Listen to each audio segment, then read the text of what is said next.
Bismillahirrahmanirrahim.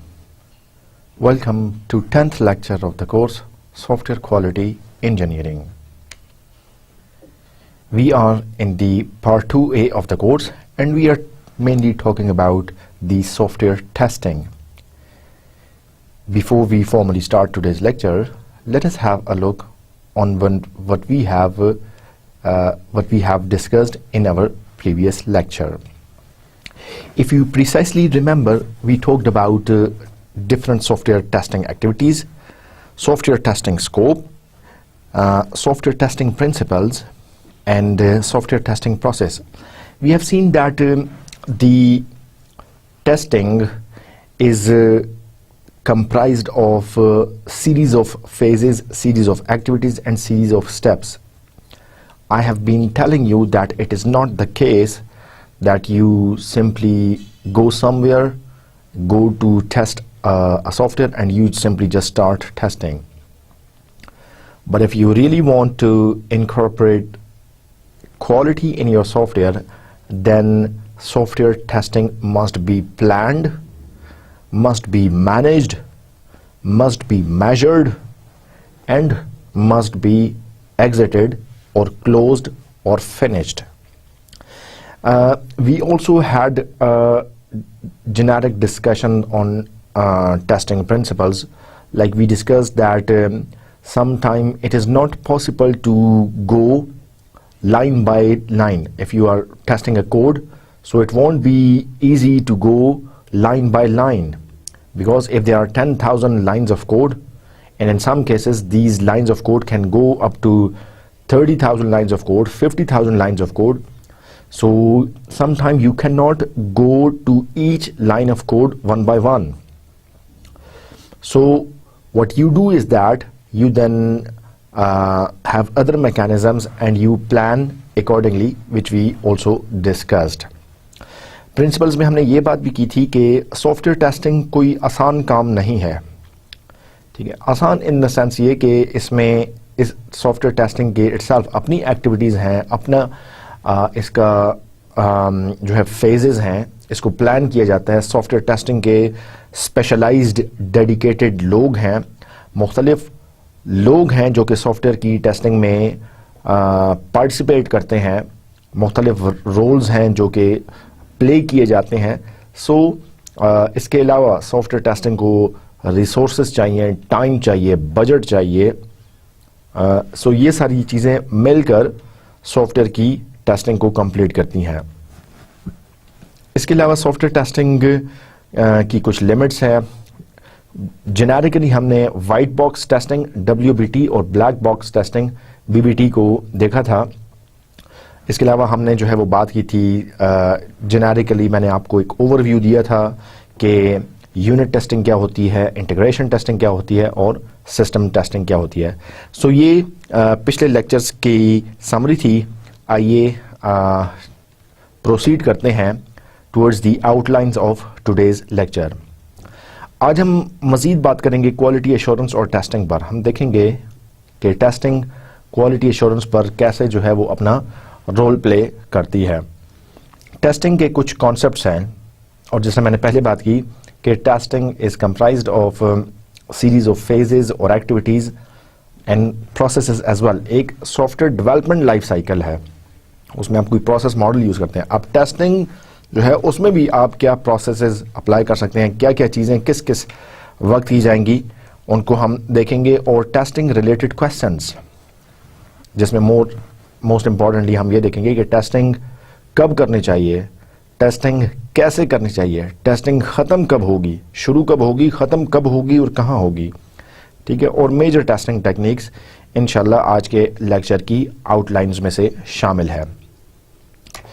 अगर आज के लेक्चर के ऑब्जेक्टिव्स की बात करें, सो आज के लेक्चर में जो चीज़ आप समझेंगे वो है different phases involved in software testing and to be able to understand and distinguish. एक है टेस्टिंग कॉन्सेप्ट्स, एक है टेस्टिंग प्रोसेस. तो टेस्टिंग प्रोसेस और टेस्टिंग कॉन्सेप्ट में क्या डिफरेंस है, कौन सा प्रोसेस यूज़ होता है, उसके पीछे क्या कॉन्सेप्ट है, इस चीज़ को अंडरस्टैंड करना, ये भी आज के लेक्चर के ऑब्जेक्टिव्स में से शामिल है. सो आइए बात करते हैं टेस्टिंग और क्वालिटी एश्योरेंस अल्टरनेटिव्स की तरफ। अगर आपको प्रीवियस लेक्चर्स में एक कॉन्सेप्ट याद हो तो हम डिफेक्ट की बात करते थे, ठीक है। कोई भी ऐसा एरर, ऐसा बग, ऐसा प्रॉब्लम जो कि आपके सॉफ्टवेयर की क्वालिटी को डिग्रेड कर सकता है, जो कि यूजर की रिक्वायरमेंट को मीट करने में रोक सकता है, दैट इज अ डिफेक्ट, ठीक है। ये डिफेक्ट को एरर भी कह सकते हैं, फेलियर भी कह सकते हैं, फॉल्ट भी कह सकते हैं, ठीक है। सो ये डिफेक्ट्स क्या करते हैं? डिफेक्ट्स आपके सॉफ्टवेयर की क्वालिटी को डिग्रेड करते हैं। जितने ज्यादा सॉफ्टवेयर में डिफेक्ट्स होंगे उतना उसका यूजेज कम होता जाएगा, जितने ज्यादा सॉफ्टवेयर में डिफेक्ट्स होंगे उतना वो फेल होगा, और जितना ज्यादा सॉफ्टवेयर फेल होगा इतना ज्यादा लोग उसको इस्तेमाल करना तर्क कर देंगे, छोड़ देंगे, ठीक है। और वो सॉफ्टवेयर एक वक्त आएगा कि कोई भी यूज नहीं करेगा। सो हमने डिटेल में बात की थी कि डिफेक्ट हैंडलिंग ये बड़ा इंपॉर्टेंट प्रोसेस है, एक बड़ी इंपॉर्टेंट चीज है क्वालिटी इंजीनियरिंग में। और जब हम डिफेक्ट हैंडलिंग की बात करते हैं, सो डिफेक्ट हैंडलिंग से हमारी मुराद होती है प्रिवेंशन, रिमूवल और कंटेनमेंट। सबसे पहले तो डिफेक्ट को आने ही ना दें, ठीक है। आप अगर अर्ली फेजेस में हैं तो डिफेक्ट आप इस तरीके से सॉफ्टवेयर को एनालाइज या डिजाइन करें कि उसमें डिफेक्ट किसी तरीके से आए ना, ठीक है। अगर आप लेटर स्टेजेस पर चले गए हैं और डिफेक्ट बाद में कोई डायग्नोज हो गया है, कोई बाद में डिफेक्ट डिटेक्ट हो गया है, इन दैट केस आप डिफेक्ट को आप प्रिवेंट नहीं कर सकते, तो there you remove the defect. आप डिफेक्ट को रिमूव करते हैं, आइडेंटिफाई कर दिया और डिफेक्ट को आप डिलीट करते हैं या एड्रेस करते हैं या आप उसको रिमूव करते हैं। और बिल्कुल अगर आप सॉफ्टवेयर डेवलपमेंट लाइफ साइकिल के ऐसे स्टेज पर पहुंच चुके हैं कि सॉफ्टवेयर आपका ऑलमोस्ट कंप्लीट हो चुका है, अबाउट टू डिलीवर है या इवन डिलीवर हो चुका है, वहां पे अगर कोई डायग्नोज हो गया है, वहां पे अगर कोई डिफेक्ट डायग्नोज हो गया है और अगर उसको आपने हैंडल करना है, सो आप ये बात जानते हैं कि उन आखिरी स्टेजेस में जब सॉफ्टवेयर बन चुका है, ना आप डिफेक्ट को प्रिवेंट कर सकते हैं, ना आप डिफेक्ट को रिमूव कर सकते हैं, क्योंकि प्रिवेंशन और रिमूवल आपको वापस अर्ली स्टेजेस पर ले जाएगी। वहां पे आपको प्रिवेंशन और रिमूवल के लिए सॉफ्टवेयर को रीएनालाइज, रीडिजाइन करना पड़ेगा या सम केसेस में रीकोड करना पड़ेगा। सो आपके पास इतना वक्त और टाइम नहीं रहता, इतना कॉस्ट आप नहीं बर्दाश्त कर सकते, इसलिए फिर लास्ट स्टेजेस में आपकी ये कोशिश होती है कि डिफेक्ट को कंट्रोल करें, डिफेक्ट को लिमिट करें, डिफेक्ट के असरात जो हैं वो बाकी सॉफ्टवेयर पर जाने से आप रोकें। सो बात वो ही हुई कि सबसे पहले डिफेक्ट को आने ही ना दें। अगर आ गया है, डिटेक्ट हो गया है, उसको रिमूव करें, और अगर रिमूव नहीं हो सकता फिर उसको कंट्रोल करें, उसके असरात को जितना महदूद हो सकता है वो आप करें। सो ये क्वालिटी एश्योरेंस में बहुत इंपॉर्टेंट है, और यही डिफेक्ट प्रिवेंशन, रिमूवल और कंटेनमेंट ये क्वालिटी एश्योरेंस की मेजर एक्टिविटीज में शामिल है। इसको हमने बहुत ज़्यादा डिटेल में पहले देखा था। इसी तरह हमने डिफेक्ट प्रिवेंशन को भी देखा कि आप एरर्स को, बग्स को, फॉल्ट्स को, फेलियर्स को आने ही ना दें, उनको ब्लॉक करें, और जिस वजह से वो एरर आ रहा है उस सोर्स को ही आप रिमूव कर दें।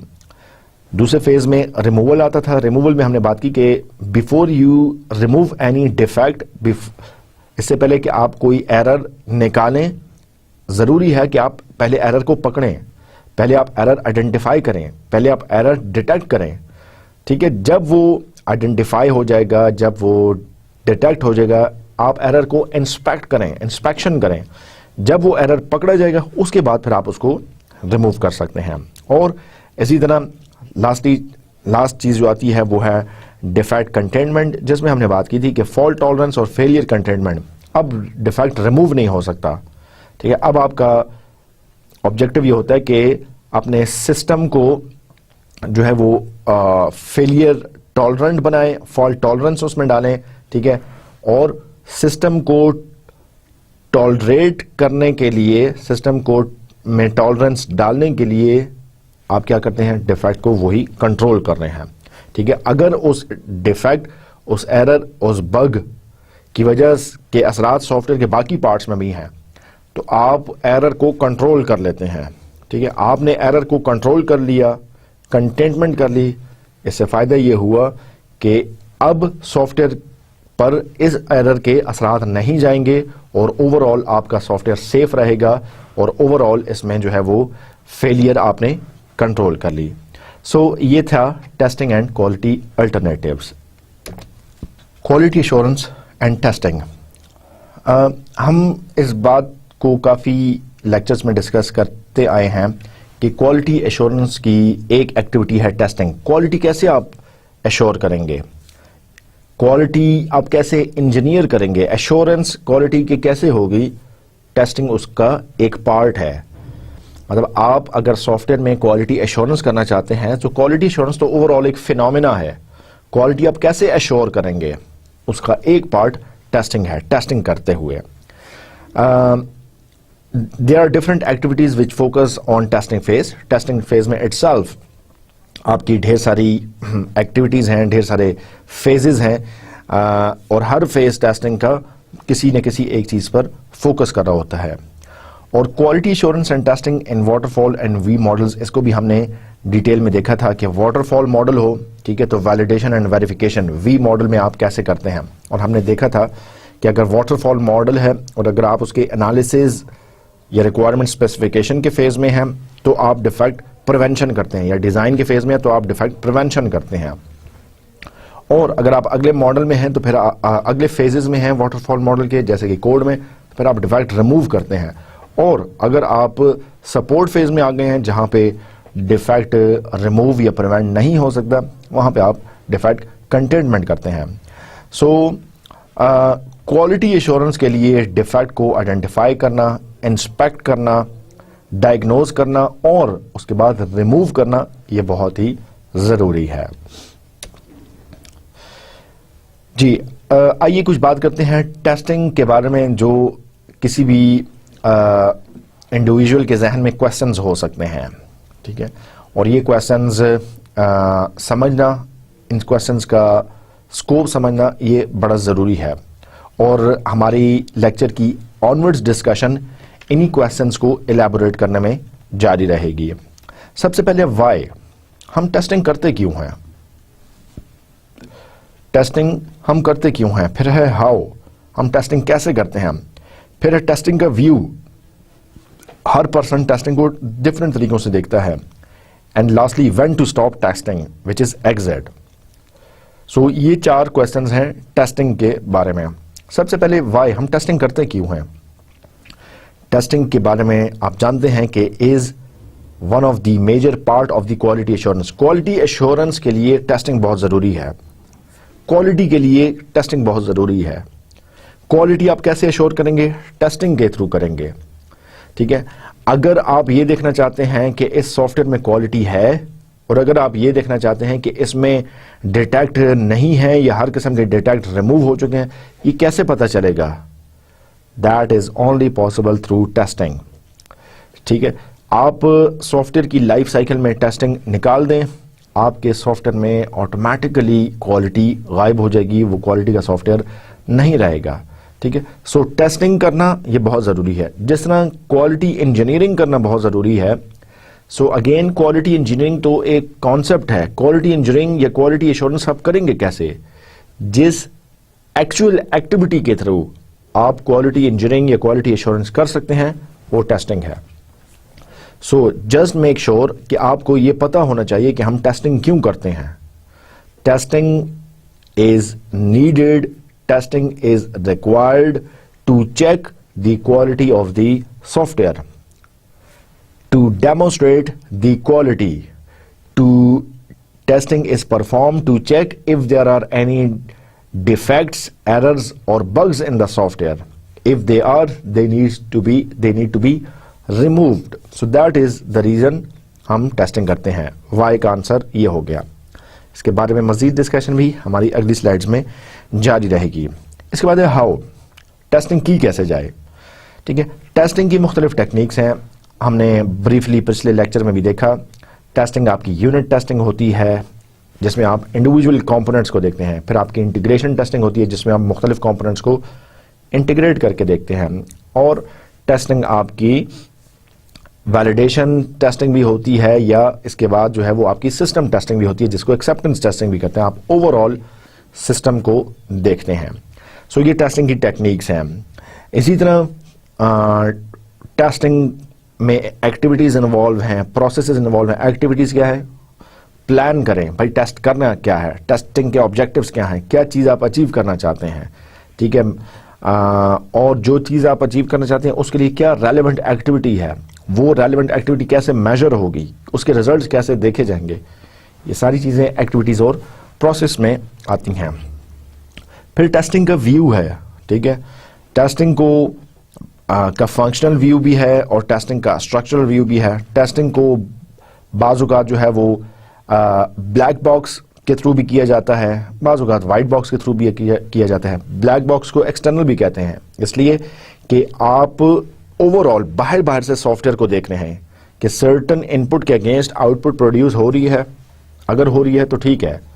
So you have externally tested the software, so it is called functional testing, ठीक है। आपने फंक्शन देखा कि ये परफॉर्म हो रहा है या नहीं, आपने एक्सटर्नली सॉफ्टवेयर को देखा, या आपने सॉफ्टवेयर को एक ब्लैक बॉक्स के तौर पर कंसिडर किया, BBT, ब्लैक बॉक्स टेस्टिंग, ठीक है। सो ये थी ब्लैक बॉक्स टेस्टिंग। दूसरा इसका स्ट्रक्चरल टेस्टिंग, आप अंदर का जो स्ट्रक्चर है वो देखते हैं, इंटरनल जो कंपोनेंट्स हैं उनकी डिटेल में जाते हैं। वाइट बॉक्स के थ्रू आप सॉफ्टवेयर को एज अ वाइट बॉक्स देखते हैं, और जो भी इंटरनल कंपोनेंट्स की डिटेल होती हैं वो सारी की सारी थोरोली और इन डिटेल में आप जाके चेक करते हैं। सो ये इसके व्यूज हैं। और एग्जिट में हमारे पास दो हैं, कवरेज बेस्ड व्यू है और एक कवरेज बेस्ड टेस्टिंग है और एक यूजेज बेस्ड टेस्टिंग है। मतलब आप ये देखना चाहते हैं कि टेस्टिंग खत्म कब होगी। टेस्टिंग को कहीं ना कहीं पे तो जरूर स्टॉप होना चाहिए। अगर टेस्टिंग आप शुरू कर दें और हर चीज की टेस्टिंग और रिपीटेटिव टेस्टिंग कर लें, और जब तक आप कोई ऑब्जेक्टिव नहीं रखा आप टेस्टिंग ही कर रहे हैं, सो ये पॉसिबल नहीं होगा। At some time you have to stop testing. Maybe आपके पास मजीद टाइम नहीं रहा, ठीक है, that can also be considered as a point where you have to stop testing.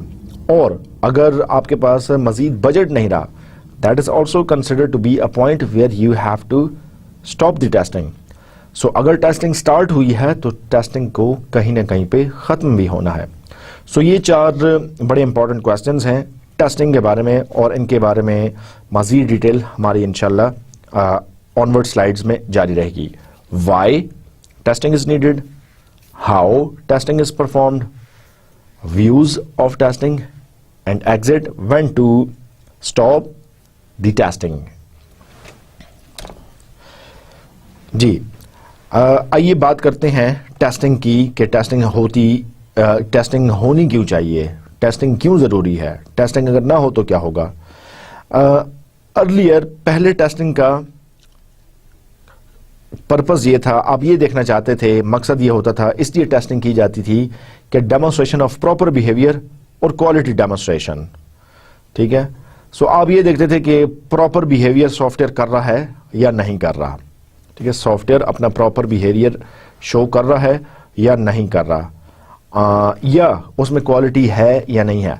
So अगर आप ये देखें तो ये एक एब्स्ट्रैक्ट किस्म का व्यू है, एब्स्ट्रैक्ट किस्म का पर्पस है। मतलब आपने सॉफ्टवेयर को एक्सटर्नली देखा, एज अ ब्लैक बॉक्स देखा, ठीक है, और आपने देखा कि हाँ जी मैं एक इनपुट दे रहा हूँ और आउटपुट प्रोड्यूस हो रही है, दैट इज फाइन।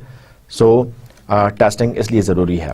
जबकि हम न्यू डिफिनेशंस के मुताबिक टेस्टिंग का जो अभी पर्पस है, और जो हमने पिछले लेक्चर्स में एक डेफिनेशन भी देखी थी कि testing is performed with the aim या with the intention to find errors और bugs and then to remove them, ठीक है।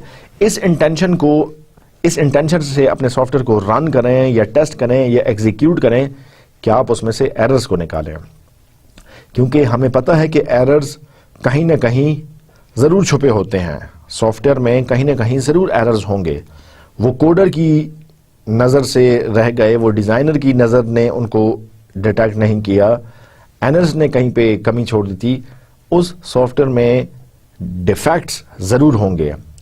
टेस्टिंग क्यों की जाती है? टेस्टिंग इसलिए की जाती है कि सॉफ्टवेयर में किसी भी फेज में किसी भी जगह पर किसी भी किस्म का अगर कोई डिफेक्ट है उसको डिटेक्ट किया जाए और उसको रिमूव किया जाए। सो ये एक्चुअल पर्पस है टेस्टिंग का, इसलिए हम टेस्टिंग परफॉर्म करते हैं। बहरहाल अगर आप ओरिजिनल पर्पस की बात करें या न्यू पर्पस की बात करें, in both cases testing is actually performed. इसके बाद है जनाब mostly defect free software manufacturing versus traditional manufacturing. एक है आपकी ट्रेडिशनल मैन्युफैक्चरिंग जब टेस्टिंग नहीं होती थी या टेस्टिंग को पर ज़्यादा तवज्जो नहीं दी जाती थी या ऑप्शनल एक काम था कि हाँ जी कर लिया तो ठीक है, अगर टाइम बजट हुआ तो टेस्टिंग कर लेंगे। जबकि अगर अभी आप देखें तो आपने अपने सॉफ्टवेयर को डिफेक्ट फ्री बनाना है, आपने अपने सॉफ्टवेयर की इंजीनियरिंग डिफेक्ट फ्री बनानी है। डिफेक्ट फ्री सॉफ्टवेयर इंजीनियरिंग के लिए टेस्टिंग ज़रूरी है, इसलिए हम टेस्टिंग करते हैं। और पर्पस ये हो सकता है, नीड ये हो सकती है flexibility of software, that is ease of change, sometimes curse of change और फ्लेक्सिबिलिटी। इस फ्लेक्सिबिलिटी ऑफ सॉफ्टवेयर के लिए भी हम टेस्टिंग करते हैं। ठीक है, याद रखें कि हमने क्वालिटी की बात के बारे में जब बात की थी तो हमने कहा था कि क्वालिटी का एक मयार जो है वो फ्लेक्सिबिलिटी भी है। सो क्या आपके सॉफ्टवेयर में फ्लेक्सिबिलिटी है? अगर तो सॉफ्टवेयर में फ्लेक्सिबिलिटी है आप उसको टेस्ट करें, अगर तो उसमें है इसका मतलब ये कि इसमें ईज ऑफ चेंज है, आप कहीं ना कहीं किसी भी वक्त चेंज करें तो कोई ज़्यादा मसले नहीं होंगे। बाज़ औक़ात सॉफ्टवेयर में एक छोटा सा चेंज भी पॉसिबल नहीं होता। लेट्स से आपने कोई इंटीजर डिफाइन किया हुआ है, और इंटीजर के डिफाइन करने पर आपने पूरे का पूरा प्रोग्राम कोड कर लिया और पूरे का पूरा सॉफ्टवेयर डेवलप्ड है। अगर आप उस इंटीजर की टाइप चेंज करना चाहते हैं किसी भी वक्त पे, वो चेंज पॉसिबल नहीं होगी क्योंकि वो इंटीजर मुख्तलिफ जगहों पर कॉल हो रहा है, स्टोर हो रहा है, रिट्रीव हो रहा है, उसकी टाइप डिफाइंड है, वो फंक्शन में कॉल हो रहा है। सो आप उसको चेंज नहीं कर सकते क्योंकि आपको फिर बाकी कोड में हर कहीं चेंज करना पड़ेगा। सो आपके सॉफ्टवेयर में अगर फ्लेक्सिबिलिटी है, सो टेस्ट क्या आपके सॉफ्टवेयर में फ्लेक्सिबिलिटी है, टेस्टिंग में ये भी चेक किया जाता है। इसके अलावा टेस्टिंग को आप फेलियर ऑब्जर्वेशन की निगाह से चेक करते हैं, जैसे हमने पहले कहा कि फॉल्ट को डिटेक्ट करें और फॉल्ट को रिमूव करें, फॉल्ट को फिक्स करें, फॉल्ट को ठीक करें। ठीक है, सो ये हमारे पास टेस्टिंग के मेजरली रीजंस हैं, इन चीज़ों की वजह से हम टेस्टिंग को परफॉर्म करते हैं। अच्छा जी, इसके अलावा अगर देखा जाए कि टेस्टिंग परफॉर्म कैसे की जाए, ठीक है, टेस्टिंग परफॉर्म करने के लिए हमारे पास बड़ा आसान तरीका है और वो है run observe follow-ups. Run observe follow-ups इसका मतलब है कि आप टेस्ट को रन करें, फिर आप टेस्ट को रन करने के बाद जो चीज़ें आपके सामने आ रही हैं उनको ऑब्जर्व करें, जो डिफेक्ट आपने आइडेंटिफाई कर लिए उनको आप ऑब्जर्व करें और उसके बाद आप फॉलोअप करें। फॉलोअप का मतलब यह है कि डिफेक्ट तो आपने पकड़ लिया, डिफेक्ट तो आपने आइडेंटिफाई कर लिया, डायग्नोज हो गया, अब उसको उसके बाद आपने क्या किया, उस पर क्या वो फिक्स हुआ, क्या उसको रिमूव किया गया, क्या उसको ठीक किया गया। ठीक है, तो ये फॉलोअप है। तो run test, observe results and follow up to track changes या to ensure that all types of bugs have been properly addressed। ठीक है, अगर हम ऑब्जर्वेशन की बात करते हैं, आपने टेस्ट किया और उसके बाद फेलियर ऑब्जर्वेशंस होंगे। फेलियर ऑब्जर्वेशंस को आप स्पेसिफिकली चेक करते हैं। ठीक है, फेलियर ऑब्जर्वेशंस का मतलब यह है कि आपने अपने सॉफ्टवेयर में, ठीक है, अगेन एक सिंपल एग्जांपल के थ्रू बताता हूं कि आपने एक वेब पेज, एक वेबसाइट डिजाइन की है और वो यूजर से जो है वो इनपुट ले रही है एक फॉर्म के थ्रू। ठीक है, आपने कोई बुकिंग करवानी है नेक्स्ट डेट में किसी कार की, किसी होटल की। ठीक है, अब बुकिंग्स हमेशा फ्यूचर डेट्स की होती हैं। आप इस सॉफ्टवेयर को टेस्ट कर रहे हैं कि प्रीवियस डेट में ये बुकिंग करता है या नहीं। अगर प्रीवियस डेट में उसने बुकिंग को एक्सेप्ट कर लिया, सेव हो गया, इसका मतलब है कि ये फेल हो गया सॉफ्टवेयर। यहां पे सॉफ्टवेयर को यहां पे जरूर कोई एरर मैसेज शो करना चाहिए था जो कि उसने शो नहीं किया। So that is a failure observation. You have noticed, you have identified, you have detected an error or bug in the software, that is it is also accepting past dates in order to do future booking, which is obviously not possible and not logical. So ये failure observation आपने कर ली। Failure observation जब आएंगी, ठीक है, उसके बाद follow up जरूरी है। आपने ये पकड़ लिया ये एरर, अब इसको फॉलोअप करके देखें डिजाइनर से या कोडर से, उसे कहेंगे भाई रिपोर्ट की सूरत में जो भी आपने एरर्स लिखे फॉलोअप करें, देखें कि क्या ये बाद में ये एरर फिक्स हुआ या नहीं हुआ।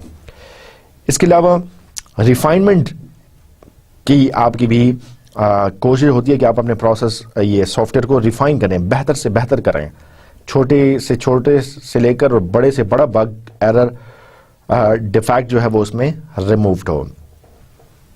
इस फिगर में अगर आप देखें तो ये फिगर हमने पहले भी डिस्कस की थी मोर लेस सेम फॉर्म में।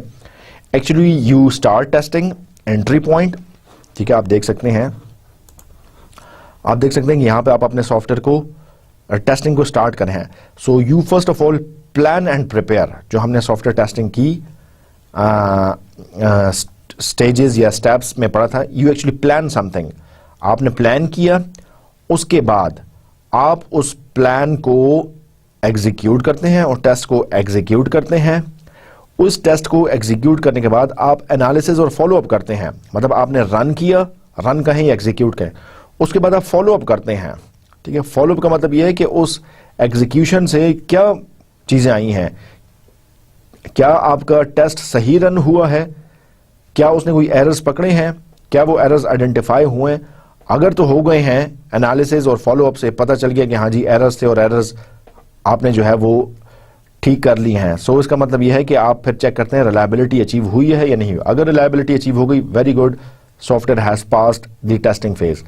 अगर फॉलोअप में कोई इश्यूज हैं, ठीक है, फिर आप क्या करते हैं कि उनको रिमूव करने के लिए आप अगेन प्लान और टेस्ट करते हैं, ठीक है, आप अगेन टेस्ट केसेस डिजाइन करते हैं, टेस्ट प्रोसीजर्स करते हैं, फिर आप उनको टेस्ट करते हैं, ठीक है। फिर उन नए टेस्ट को आप एग्जीक्यूट करते हैं, फिर नए टेस्ट के आप रिजल्ट्स देखते हैं, एनालिसिस और फॉलोअप करते हैं। अगर इसके बाद करने से रिलायबिलिटी अचीव हुई, ठीक है, नहीं हुई, सो आप फीडबैक दे रहे हैं, आप दोबारा कर रहे हैं, नई किस्म की टेस्ट केसेस ला के, टेस्ट प्रोसीजर्स ला के, मॉडल कंस्ट्रक्शन करके आप ये सारी चीजें रिमूव करने की कोशिश करते हैं। सो मेनली यहाँ पे भी 3 एक्टिविटीज हैं, plan and prepare the test, execute the test, after execution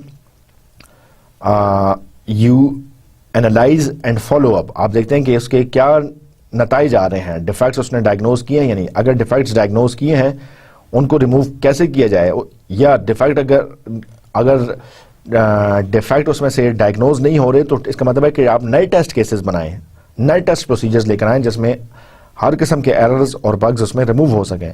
so then you go back again for planning and preparation. और lastly you actually want to check the reliability, या testing के जो goals हैं आप वो check करना चाह रहे हैं। अल्टीमेट गोल आपने कोई सेट किया है टेस्टिंग का, वो गोल अचीव हुआ है या नहीं, आप ये चेक करना चाह रहे हैं, ठीक है।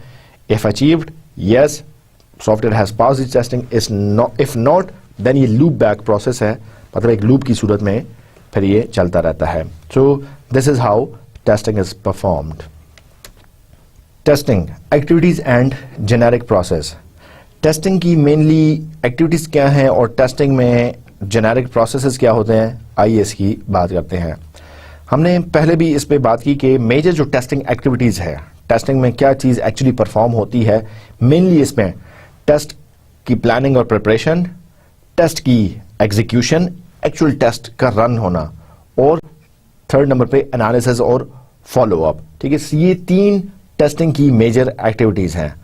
Testing planning and preparation, testing execution, actually test को रन करना, एग्जीक्यूट करना, और थर्ड नंबर पे एनालिसिस एंड फॉलोअप। यही 3 मेजर एक्टिविटीज हमने पिछली स्लाइड में भी देखी हैं कि you plan the test, you actually run और execute the test, and you do analysis and follow up. So ये 3 टेस्टिंग की मेजर एक्टिविटीज हैं, और इन 3 मेजर एक्टिविटीज को जेनेरिक प्रोसेसेस के साथ लिंक किया जाता है। प्रोसेस क्या है, मतलब प्लानिंग, एग्जीक्यूशन, एनालिसिस और फीडबैक, ठीक है।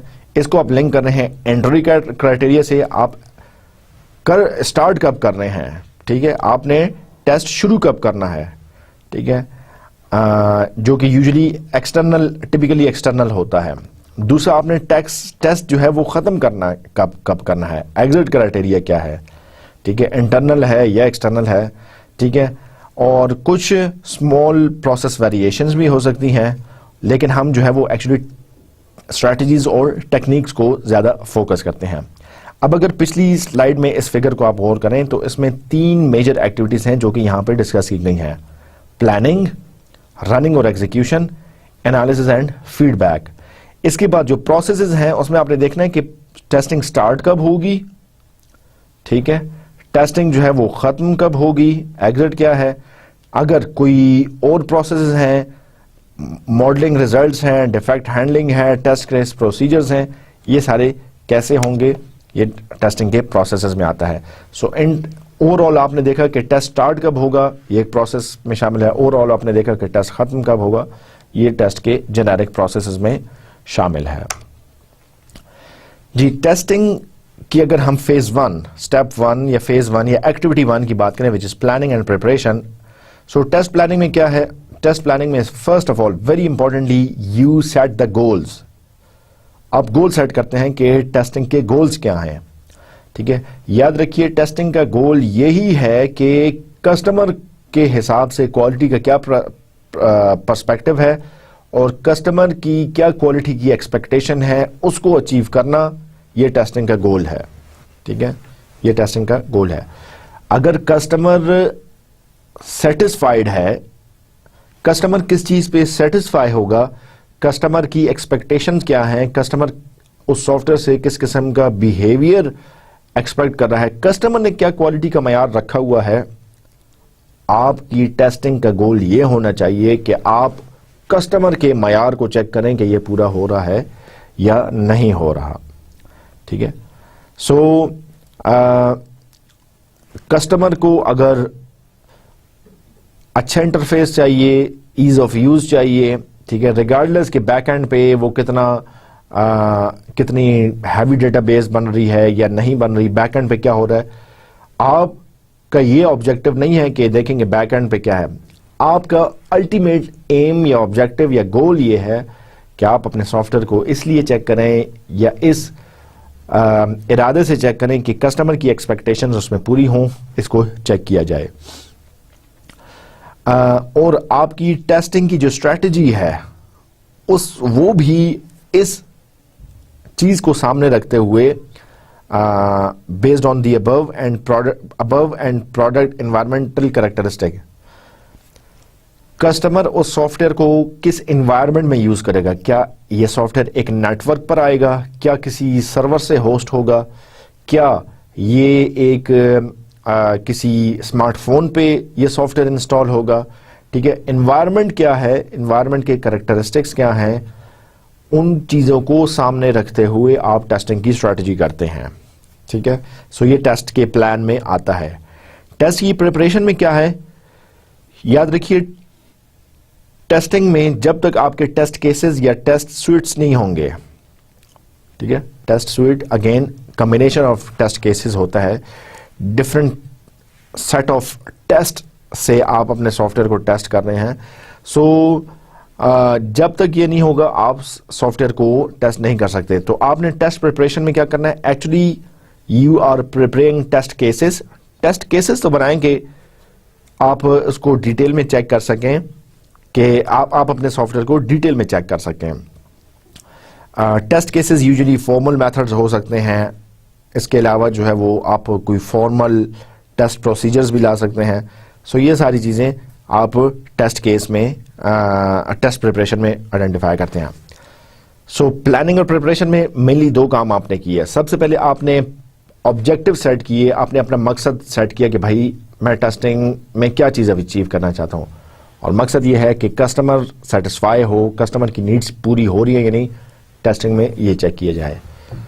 प्रिपरेशन में आप क्या करते हैं कि आप टेस्ट केसेस या टेस्ट स्यूट्स आइडेंटिफाई करते हैं कि क्या टेस्ट केस अप्लाई किया जाए, क्या सिनेरियो दिया जाए उस सॉफ्टवेयर को कि आपका टेस्टिंग जो है वो परफॉर्म हो सके। लेट्स से एक सर्वर एप्लीकेशन बनाई गई है, लेट्स से एक और चले एग्जांपल लेते हैं आसान सी।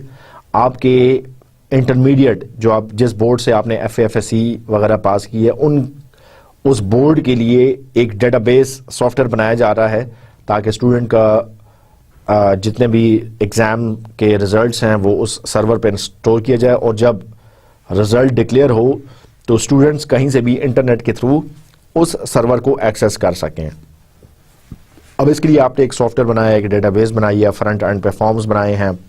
स्टूडेंट अपना रजिस्ट्रेशन नंबर एंटर करता है तो सर्वर जो है वो उसको रिस्पॉन्स करता है, बताता है कि भाई आज ही आपके FA या FSC पार्ट 1 में इतने में से इतने नंबर हैं, या कोई और नोटिसेस हैं, ठीक है, या कोई इसके अलावा कोई चीज़ है। ये इसके लिए आपने एक सॉफ्टवेयर बनाया है। अब अगर आप इसके लिए एक टेस्ट केस रखना चाह रहे हैं, ठीक है, सो इसके लिए मुख्तलिफ टेस्ट केस हो सकते हैं। एक टेस्ट केस ये हो सकता है कि आपको पता है जिस दिन रिजल्ट डिक्लेयर होता है, अनाउंस होता है, तो thousands of students they actually want to see their result. तो आप फिर टेस्ट केस में ये बनाते हैं कि थाउजेंड्स ऑफ रिक्वेस्ट आने से ये कहीं सॉफ्टवेयर, ये कहीं डेटाबेस क्रैश तो नहीं हो रही। जब रिजल्ट आएगा तो thousands of student at a time इसको एक्सेस करेंगे। सो क्या इस सॉफ्टवेयर में इतनी कैपेबिलिटी है कि थाउजेंड्स ऑफ रिक्वेस्ट आए तो ये उसको साइमल्टेनियसली एंटरटेन कर सके? सो इसके लिए आपने एक टेस्ट केस बनाया, ठीक है। दूसरे केस में फॉर एग्जांपल आपने उसी सॉफ्टवेयर के लिए कहा कि स्टूडेंट जो है वो अपनी प्रोफाइल खुद बना सकेगा और अपनी इमेज, अपनी कोई पिक्चर जो है वो अपलोड कर सकेगा, ठीक है। सो अब इसके लिए टेस्ट केस आप कैसे शो करते हैं कि आप ये देखते हैं कि भाई अगर सारे स्टूडेंट्स जो है वो मोर देन 5 MB या 10 MB की पिक्चर अपलोड करना शुरू कर दे और ऐसे थाउजेंड्स ऑफ स्टूडेंट्स हों तो डेटाबेस की जो स्टोरेज है वो तो वैसे ही खत्म हो जाएगी। तो अब आपने टेस्ट केस ये बनाया कि अगर what will happen to the software if there is excessive file size being uploaded. File size अगर बढ़ गया है तो क्या होगा? क्या सॉफ्टवेयर ने उसको वार्न किया है या नहीं किया? क्या सॉफ्टवेयर ने उस पर लिमिट लगाई है या नहीं लगाई? या क्या सॉफ्टवेयर में ये कैपेबिलिटी है कि वो हैवी या लार्ज साइज फाइल को कंप्रेस करके उसका साइज रिड्यूस कर दे, ठीक है। सो इसके लिए आप टेस्ट केस बनाते हैं। सो मेनली टेस्टिंग में आपने दो काम किए, प्लानिंग और प्रिपरेशन। याद रखिए हम 3 एक्टिविटीज की बात कर रहे हैं टेस्टिंग में, planning and preparation, test execution और रन, और थर्ड नंबर पे analysis and follow up. So अभी हमने प्लानिंग एंड प्रिपरेशन डिस्कस की। सेकंड एक्टिविटी है हमारे पास टेस्टिंग एग्जीक्यूशन, टेस्ट को एक्चुअली रन करना, ठीक है। इसमें टेस्ट एग्जीक्यूशन या टेस्ट रन में जो स्टेप्स इन्वॉल्व हो सकते हैं वो सबसे पहले है एलोकेटिंग टेस्ट टाइम, ठीक है, एंड रिसोर्सेज। इस टेस्ट को रन करने के लिए अब पिछली स्लाइड में देखें तो आपने कुछ टेस्ट केसेस बनाए थे। उन टेस्ट केसेस को रन होने के लिए कितना टाइम चाहिए होगा? उन टेस्ट केसेस को रन होने के लिए क्या क्या रिसोर्सेज चाहिए होंगे, ठीक है। ये सारी चीजें आप एक्चुअली रन करके देखते हैं, आप एक्चुअली एग्जीक्यूट करके देखते हैं, या दूसरे अल्फाज में आप जो है वो टेस्ट को इन्वोक कर रहे हैं, टेस्ट को एक्चुअली डिप्लॉय कर रहे हैं, टेस्ट को एक्चुअली आप रन कर रहे हैं। तो जब आपने टेस्ट रन किया सो फिर चांसेस आर देयर कि उसमें एरर्स निकलेंगे, सिस्टम फेलियर सामने आएगी। सिस्टम फेलियर जब सामने आएगी तो आप कैसे उसको एनालाइज करेंगे, कैसे आप इंफॉर्मेशन को गैदर करेंगे, फॉलो अप के लिए क्या एक्शंस होंगे, ठीक है। अब अगर आइडेंटिफाइंग सिस्टम फेलियर्स या गैदर इंफॉर्मेशन की बात करें तो अक्सर आप विंडोज यूज करते हुए आपने देखा होगा कि विंडोज कहीं पे या कोई और सॉफ्टवेयर है वो आप यूज कर रहे हैं, इवन कोई स्मार्टफोन एप्लीकेशन अगर आप यूज कर रहे हैं और वो कहीं पे हॉल्ट हो जाती है, स्टॉप हो जाती है या क्रैश कर जाती है, तो आपको एक मैसेज आता है कि would you like to send this information to जो भी सॉफ्टवेयर का नाम है टू देम, ठीक है।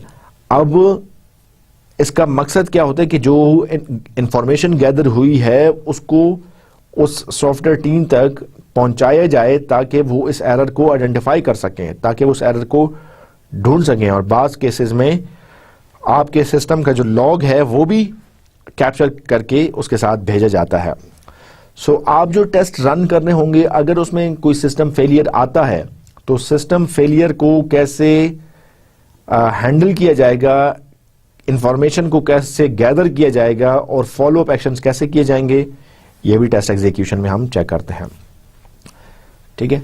मतलब टेस्ट एग्जीक्यूट आप कर रहे हैं, उसमें ढेर सारी सिस्टम फेलियर्स आइडेंटिफाई हो रहे हैं, फलानी जगह पे सिस्टम फेल कर रहा है, फलानी जगह पे जो है उस सिस्टम हॉल्ट में चला जाता है, फलानी इनपुट जो है वो सिस्टम या वो सॉफ्टवेयर एक्सेप्ट नहीं कर रहा। ठीक है, ये आपने आइडेंटिफाई तो कर लिया। ये आप एक्चुअली इंफॉर्मेशन कैसे गैदर कर रहे हैं, कोई सिस्टम लॉग्स के थ्रू कर रहे हैं, कोई मैनुअल रिपोर्टिंग कर रहे हैं, कोई स्क्रीनशॉट्स ले रहे हैं, बैकएंड पे कोई कोड में कोई चीज़ रन हो रही है जो कि सबको कैप्चर कर रही है। सो ये एग्जीक्यूशन में ये भी डिसाइड होता है। ठीक है, इसके अलावा की टू एग्जीक्यूशन क्या है, आप बोथ नॉर्मल और एबनॉर्मल केसेस को हैंडल करना चाहिए। मतलब कुछ सिस्टम फेलियर्स जो हैं वो आप एक्सपेक्ट कर रहे होंगे कि ये आएंगे, ये नॉर्मल है। कुछ सिस्टम फेलियर्स एबनॉर्मल होंगे। ठीक है, अचानक सिस्टम ने क्रैश कर लिया। ठीक है, यू वर नॉट एक्सपेक्टिंग। मतलब एक तो ये कि सॉफ्टवेयर को आप एक्सट्रीम लिमिट्स तक ले जाकर टेस्ट करते हैं। ठीक है, एक ये है कि आप एक्सट्रीम पर नहीं गए और किसी सिंपल इनपुट से सॉफ्टवेयर ने क्रैश कर लिया। अब उस सॉफ्टवेयर के क्रैश करना जो है वो एक एबनॉर्मल केस है। सो इस केस में एबनॉर्मल केस हो या नॉर्मल केस हो, आप इसको कैसे, इस सिचुएशन को कैसे हैंडल कर रहे हैं ड्यूरिंग योर एग्जीक्यूशन। अगर सॉफ्टवेयर एबनॉर्मल बिहेव कर रहा है या नॉर्मल बिहेव कर रहा है, इस सिचुएशन में आप टेस्ट को कैसे रन करेंगे, ये टेस्टिंग एग्जीक्यूशन में आता है।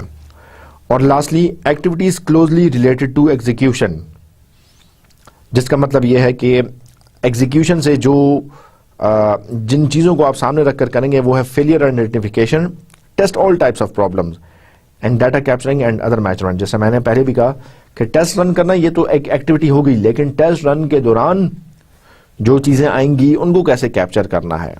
ठीक है, उनको कैसे देखना है। ठीक है, जिसकी एग्जाम्पल एक ये ले सकते हैं आप, अगर आप लोगों में से किसी के पास लेटेस्ट मॉडल की कार हो तो आजकल कार्स में कंप्यूटराइज्ड सिस्टम्स हैं। ठीक है, कार में अगर कोई चेक लाइट आ जाती है, इंजन मैनेजमेंट साइन आ जाता है, तो आप उसको कंप्यूटर के साथ डायग्नोज करते हैं। सो आप एक्चुअली टेस्ट को रन कर रहे हैं, आप देखना चाह रहे हैं कि मसला कहाँ पे है, कंप्यूटर सॉफ्टवेयर के थ्रू आप देख रहे हैं। ठीक है, सो आपने जिस कंप्यूटर के साथ अपनी गाड़ी को कनेक्ट किया है वो स्क्रीन पर बताता है कि भाई ये चीज़ रन हो गई, ये ठीक है, इसके कॉइल्स में करंट भी ठीक आ रहा है, इसके पिस्टन्स भी ठीक मूव कर रहे हैं। ठीक है, ये सारी चीज़ें। लेकिन कहीं भी अगर वो फेल हो रहा है, कहीं पे उसने एरर मैसेज अगर आपको बताया है ड्यूरिंग द एग्जीक्यूशन, तो फिर आप उस एरर मैसेज को, जो आपने गाड़ी को टेस्ट कर रहे थे, वो आप आइडेंटिफाई तो आपने कर लिया, अब उसको आप कैप्चर कैसे करेंगे। ठीक है, कैसे आप उसको नोट करेंगे ताकि लेटर ऑन एग्जैक्टली उसने उस कंप्यूटर रनिंग ने कोई आपको कोड दिया है, वो आप कैसे कैप्चर करेंगे, ये ज़रूरी है। और हमारी गाड़ी के केस में हमने देखा है कि क्या होता है, जिस कंप्यूटर के साथ आपने अपनी गाड़ी को रन कर रहे हैं उसके साथ एक छोटा सा प्रिंटर कनेक्टेड होता है। उसकी मुख्तलिफ फॉर्म हो सकती है, लेकिन अगर वो प्रिंटर कनेक्टेड है सो आप बटन प्रेस करते हैं तो वो एरर रिपोर्ट या एरर कोड पेज पे प्रिंट हो जाता है। ठीक है, सो ये है डाटा कैप्चरिंग, कि टेस्ट के दौरान जो एरर आया उसको आपने कैप्चर किया एक प्रिंट की सूरत में और वो पेपर पर प्रिंट हो गया। So this is how it is going to work. Last activity है टेस्टिंग की, that is analysis and follow up. And third activity, obviously test आपने रन कर लिया, आपने प्लान और प्रिपेयर किया, फिर उसके बाद आपने टेस्ट एग्जीक्यूट किया या रन किया।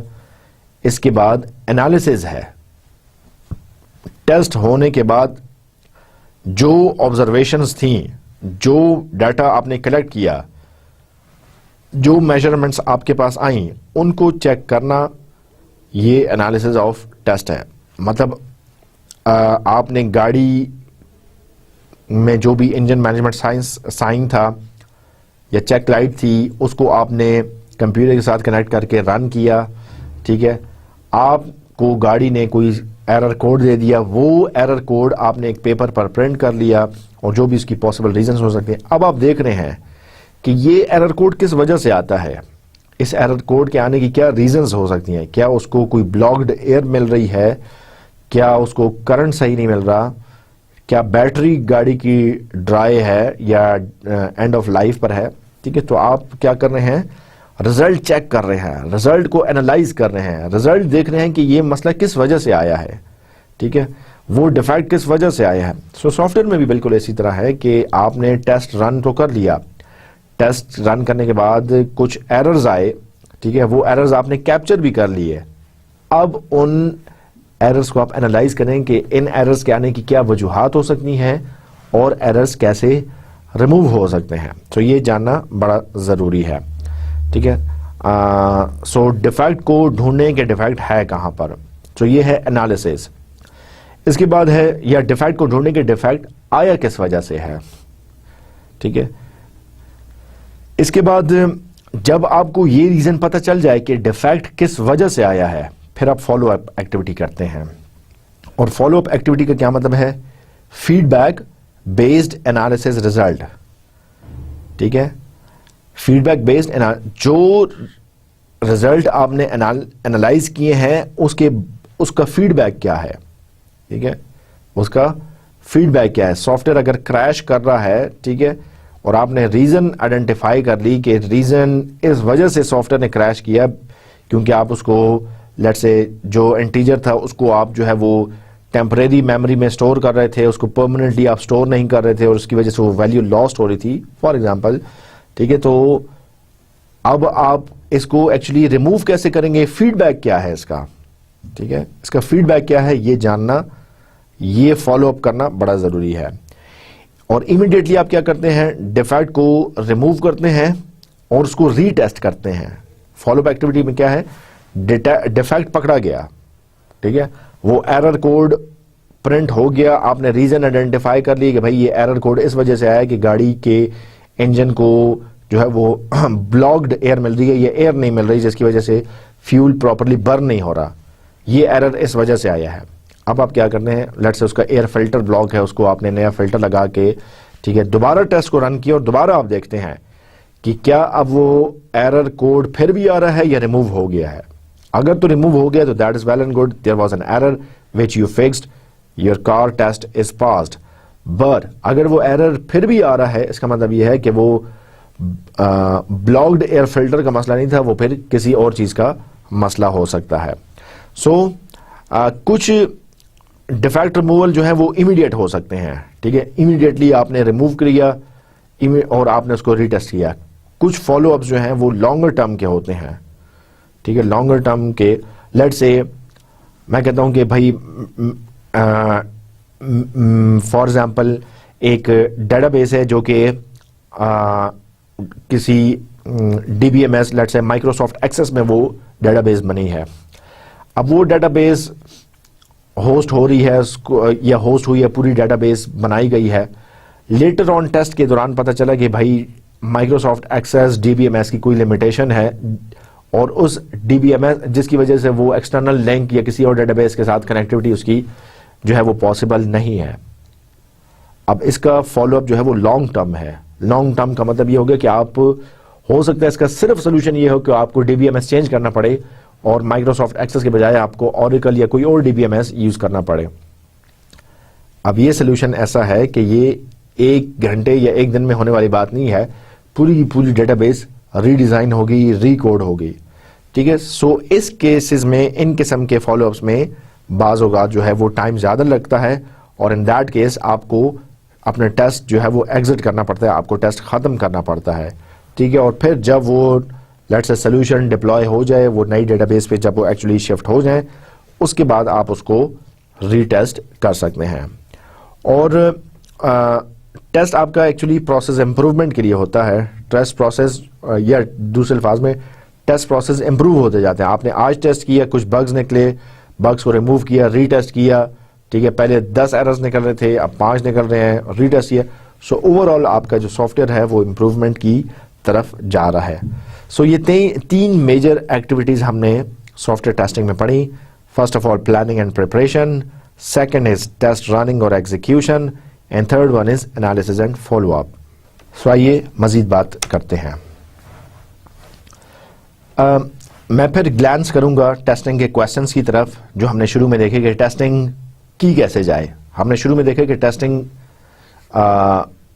की जरूरत क्या है, वाई टेस्टिंग। अभी देखते हैं कि हाउ टू टेस्ट, ठीक है। हाउ टू टेस्ट में बेसिकली हमने इसको रिफाइन किया है, या इस जो आपकी कोर्स बुक है उसमें इस तरीके से रिफाइन किया गया है कि आपने 3 क्वेश्चंस बनाए हैं कि how to basic questions, testing technique questions और एक्टिविटी या मैनेजमेंट क्वेश्चंस। ठीक है, मतलब आप देखते हैं जब आप कहते हैं how to test, how to perform test, testing की कैसे जाए, सो आपको टेस्टिंग की कैसे जाए के लिए भी जरूरी है कि आप ये चीज आपके जहन में हो कि आप टेस्ट क्या कर रहे हैं। ठीक है, और आप टेस्टिंग की कौन सी टेक्निक यूज कर रहे हैं, ब्लैक बॉक्स करनी है, व्हाइट बॉक्स करनी है, और आप ये भी देखें कि आपके पास बजट और रिसोर्सेज क्या हैं। ठीक है, बजट और रिसोर्सेज अगर हैं तो फिर आप कोई और एक्टिविटी यूज करेंगे, अगर टाइम नहीं है तो फिर टेस्टिंग की कोई और टेक्निक यूज करेंगे। सो ये चीजें आपके पास जहन में पहले से आंसर इसका होगा, तभी आप रेलेवेंट टेस्टिंग की तरफ जा सकते हैं। लेट्स से आपके पास टाइम बिल्कुल नहीं है, ठीक है, ये बजट बिल्कुल नहीं है और आपने टेस्टिंग परफॉर्म करनी है। In that case you can not go for unit testing और you can not go for white box testing, क्योंकि व्हाइट बॉक्स टेस्टिंग में तो एक एक कंपोनेंट आप बड़ा डिटेल में देखते हैं और इसका तो आपके पास टाइम ही नहीं है। In that case you will simply go for black box testing. ठीक है, सो ये कुछ चीजें हैं। इसके अलावा जो हाउ का आंसर आपको देने में हेल्प करेंगी बेसिक क्वेश्चंस हैं, वो है what artefacts are testing. Testing के तो जब आप टेस्टिंग कर रहे हैं सॉफ्टवेयर की तो डिफरेंट आर्टिफैक्ट्स हैं सॉफ्टवेयर में। एक जब एनालिसिस फेज कंप्लीट हुआ तो रिक्वायरमेंट स्पेसिफाइड थी आपके पास, या डिजाइन फेज जब कंप्लीट हुआ तो आपके पास ERDs थी या डेटा फ्लो डायग्राम्स थी या UML डायग्राम्स थी, यूज केसेस थे, टाइमिंग डायग्राम थी, एक्टिविटी डायग्राम थी। ठीक है, सो ये आर्टिफैक्ट थे। कोडिंग जब खत्म होता है तो पूरा का पूरा कोड एक आर्टिफैक्ट है। ठीक है, इस तरह इंटरफेस एक आर्टिफैक्ट है। सो आप क्या चीज टेस्ट करना चाह रहे हैं ये देखें पहले, व्हाट आर्टिफैक्ट्स आर टेस्टेड। क्या आपको ERDs और DFDs या डायग्राम्स चेक करनी है, क्या आपको इंटरफेस चेक करना है, क्या बैकएंड पे बनी हुई डेटाबेस चेक करनी है, ये सारे के सारे आर्टिफैक्ट्स हैं। What artefact you want to test, ये यहां पे आपको एड्रेस करना चाहिए, आपको हाउ में ये हेल्पफुल होता है। व्हाट टू टेस्ट, ठीक है। अब लेट्स से डेटाबेस है, बैकएंड की एक डेटाबेस है, डेटाबेस को कैसे टेस्ट किया जाए। ठीक है, डेटाबेस को आप अगेन स्ट्रक्चरल व्यू से करेंगे टेस्ट, ये एक्सटर्नल व्यू से करेंगे, ब्लैक बॉक्स के थ्रू करेंगे या व्हाइट बॉक्स के थ्रू करेंगे। ठीक है, डेटाबेस की कोई फॉल्ट आ गई तो उस फॉल्ट को आप कैसे आइडेंटिफाई करेंगे। ठीक है, अब ये डेटाबेस की testing is different than testing an interface. Interface front end जो डिजाइन है, फ्रंट एंड को डिजाइन की बात करें वहां पे आप कलर कॉम्बिनेशन को देखेंगे, वहां पे आप फॉन्ट को साइज को देखेंगे, वहां पे बटन क्लिक के बाद क्या ऑपरेशन परफॉर्म हुआ है, क्या एक्टिविटी परफॉर्म हुई है, आप उसको देखेंगे। ठीक है, तो what artefacts are tested and what to test. ठीक है, ये बहुत जरूरी है, ये चीजें पता होंगी तो ही आप how testing should be perform इसको आप आंसर कर सकेंगे। ठीक है, सो बाज आर्टिफैक्ट्स ऐसे हैं कि आपको अल्टीमेटली उस पे व्हाइट बॉक्स टेस्टिंग ही अप्लाई करने में, लेट्स से बैकएंड की बनी हुई कोई डेटाबेस आप व्हाइट बॉक्स टेस्टिंग के थ्रू करेंगे, और अगर आप फ्रंट एंड के किसी डिजाइन की बात करते हैं आप जो है वो ब्लैक बॉक्स टेस्टिंग से भी काम आपका चल जाएगा। बाज़ वक़्त आपको यूनिट टेस्टिंग करनी पड़ेगी, बाज़ वक़्त आप सिस्टम या एक्सेप्टेंस टेस्टिंग की तरफ जाते हैं। सो टेस्टिंग परफॉर्म कैसे की जाएगी ये आंसर करने से पहले जरूरी है कि आपको पता हो कि आपके आर्टिफैक्ट्स क्या हैं, किन आर्टिफैक्ट्स को टेस्ट करना है और क्या एग्जैक्टली आप टेस्ट करना चाह रहे हैं। ठीक है, और lastly when to stop testing. Again अगर आपके पास टाइम नहीं है, टाइम लिमिटेड है, तो इन दैट केस लिमिटेड टाइम के केस में भी आप डिटेल टेस्टिंग या यूनिट टेस्टिंग की तरफ आप नहीं जा सकते, आप सिंपली अपनी टेस्टिंग को स्टॉप कर लेंगे।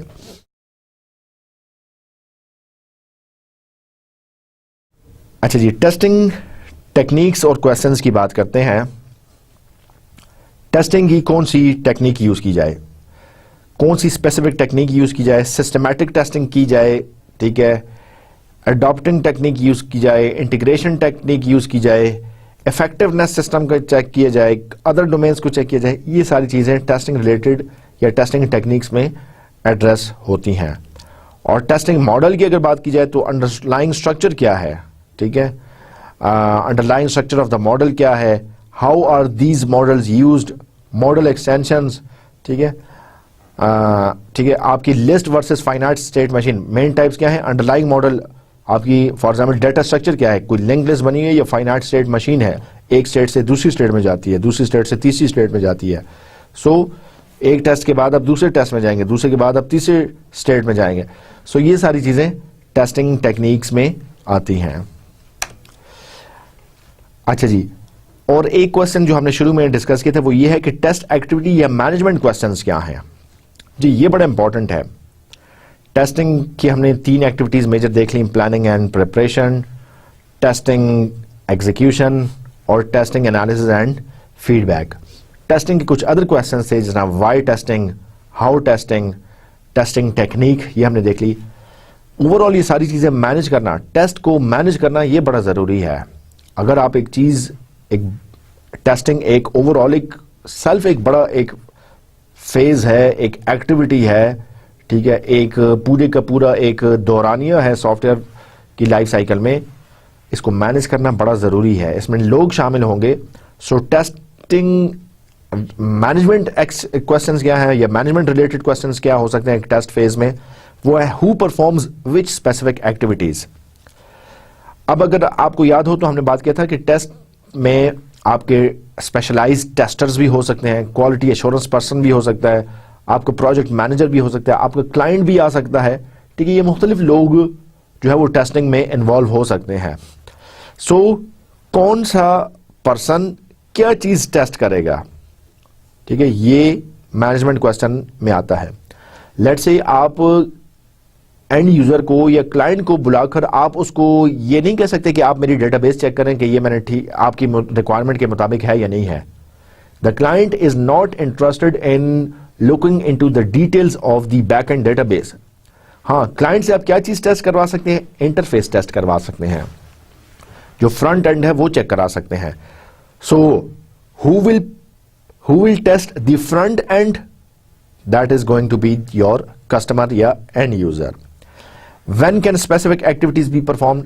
अब अगर आपने कस्टमर को बुलाना है, ठीक है, या एंड यूजर को आपने बुलाना है या एंड यूजर से आपने कोई टेस्ट कराना है, ठीक है। सो एंड यूजर या क्लाइंट की का ऐसा नहीं है कि आप किसी भी वक्त उसके घर पर जाकर या उसके ऑफिस में जाकर कहें कि हाँ जी ये टेस्ट करो, ठीक है। जाहिर है इन दैट केस आपको उससे टाइम लेना पड़ेगा, कोई टाइम एडजस्ट करना पड़ेगा, कोई बुकिंग करनी पड़ेगी। हो सकता है जिस वक्त आप फारिग हो वो उस वक्त फारिग ना हो, ठीक है। सो ये भी मैनेजमेंट में आता है।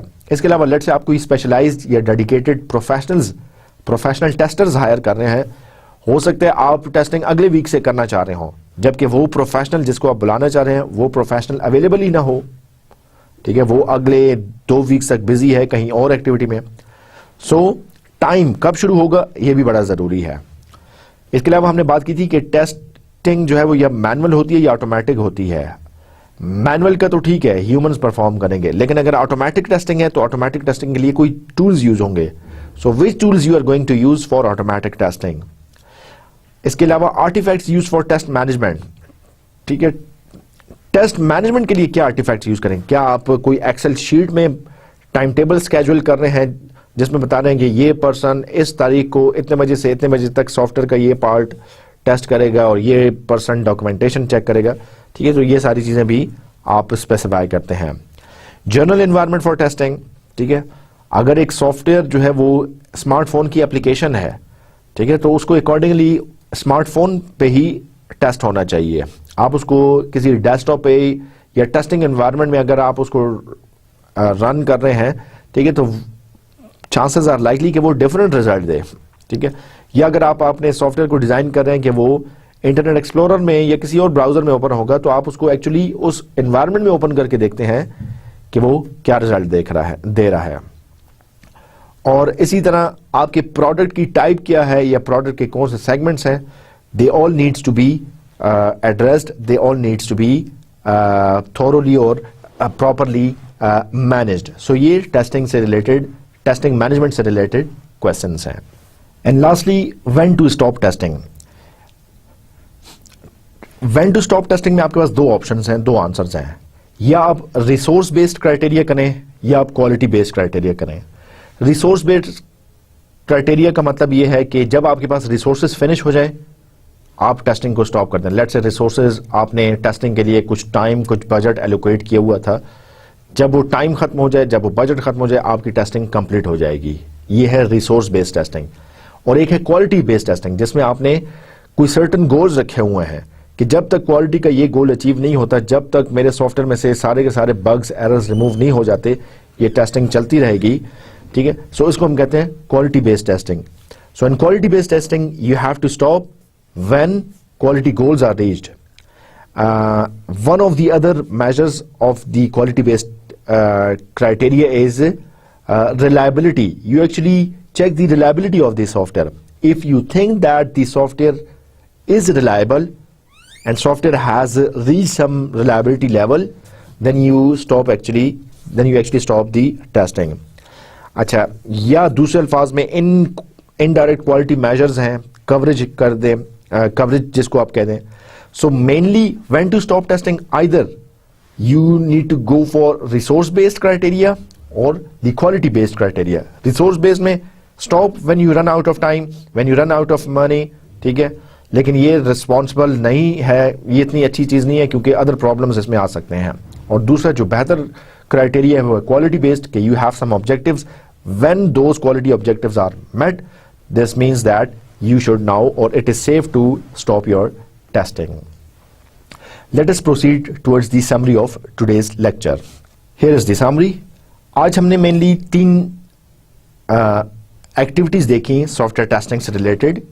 सॉफ्टवेयर की टेस्टिंग में सबसे पहली एक्टिविटी है planning and preparation, second activity is test running और test execution, and third testing activity is analysis and follow up.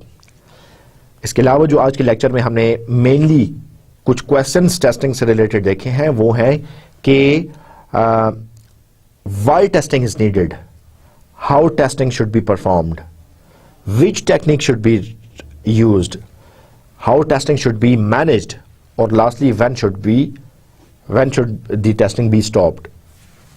ये आज के लेक्चर की समरी थी। इंशाल्लाह अगले लेक्चर में हम बात करेंगे अदर टेस्टिंग एक्टिविटीज से रिलेटेड, हम बात करेंगे मैनेजमेंट और ऑटोमेशन की। इसके अलावा मेजर टेस्टिंग एक्टिविटीज क्या होंगी, कवरेज बेस्ड टेस्टिंग क्या होती है, इसको भी डिटेल में देखना हमारे अगले लेक्चर का पार्ट है। I hope you enjoyed today's lecture. I will see you with more details in our next lecture. Till then, bye for now, take care of yourself and अल्लाह हाफिज।